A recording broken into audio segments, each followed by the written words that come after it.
যদি হাতে সময় একদম কম থাকে আর চটজলদি কিছু বানাতে হয় তাহলে কিন্তু বলবো রেসিপিটা কিন্তু অবশ্যই ট্রাই করার জন্য। একদম perfect recipe for 10 to 15 minutes এবং খেতে কিন্তু দারুণ হয়। যার জন্য লাগবে হচ্ছে ফার্স্ট একটা কড়াই, তার মধ্যে নিচ্ছি সর্ষের তেল। সর্ষের তেলটা কিন্তু মাস্ট। 2 চামচ সর্ষের তেলের মধ্যে 7 থেকে 8 কোয়া রসুন নিচ্ছি। সেটাকে একটু ভালো করে লাল লাল করে ভেজে নেব, যেন দেখতে হবে পুড়ে না যায়। রসুনটা ভালো করে ভাজা হলে তুলে নিয়ে সেই তেলের মধ্যে দিয়ে দিচ্ছি পেঁয়াজ কুচি। পেঁয়াজটা আপনারা কম বেশি করতেই পারেন। আমি একটা বড় সাইজের পেঁয়াজ নিয়েছিলাম, সেটাকেও লাল লাল করে ভেজে উঠিয়ে রেখে ওই তেলের মধ্যেই যে বেঁচে থাকবে তার মধ্যে দিচ্ছি ক্যাপসিকাম কুচি। ক্যাপসিকামটা আমি জাস্ট রাফলি চপ করেছিলাম, অল্প দিয়েছি, এবং তারপর সেটা তুলে রাখার পর দিয়ে দিচ্ছি একটা টমেটোটাকেও হালকা ভেজে নেব।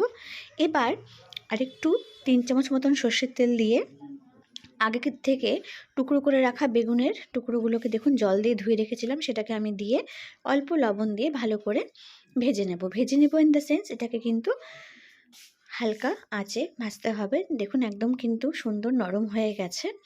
এবার দেখুন এখানে বেগুনটা রয়েছে, টমেটো, ধনেপাতা, পেঁয়াজ ভাজা, রসুন ভাজা, ক্যাপসিকাম ভাজা, লঙ্কা আর কাঁচা পেঁয়াজ নিয়েছি। এবার রসুনটাকে আগে একটুখানি হাত দিয়ে মেল্ট করে নেব ভালো করে। আর দিচ্ছি সর্ষের তেল, যেটা কিন্তু একদম মাস্ট। সর্ষের তেলটা দিয়ে ভালো করে মেখে নিতে হবে, চাইলে হাতের সাহায্যেও মেখে নিতে পারেন। আর লঙ্কাটা কিন্তু ঝাল কম বেশি যে যেরকম খান সেরকম দেবেন। এরকম গরমাগরম মেখে কিন্তু রুটি পরোটা ভাতের সাথে কিন্তু ভীষণ ভালো লাগবে।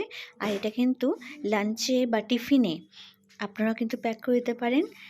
আশা করি আমার এই সিম্পল রেসিপিটি আপনাদের ভালো লাগবে। ভালো লাগলে প্লিজ কমেন্ট করে জানাবেন, লাইক শেয়ার করবেন, আর please support my channel, subscribe my channel, আর বেল আইকনটা প্রেস করতে কিন্তু একদমই ভুলবেন না সুন্দর সুন্দর রেসিপির জন্য। সবাইকে অনেক থ্যাংক